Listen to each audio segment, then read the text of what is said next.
Calabozo ang nakatalang top 3 municipal most wanted person sa kasong lascivious conduct matapos hainan ng warrant of arrest ng PNP sa Poso Robio, Pangasinan. Nakibalita dyan si Police Staff Sergeant Marvin J. Romero.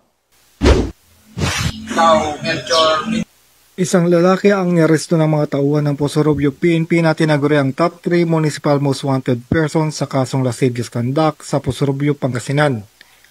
Ang akusado ay kinilalang si Melchor, 44 taong gulang, may asawa, walang trabaho, at residente ng barangay Asansor, Sison, Pangasinan. Ang suspect ay inaresto batay sa warrant of arrest sa kasong lascivious conduct sa ilalim ng Section 5B ng Republic Act 7610 na may piyansang 180,000 pesos.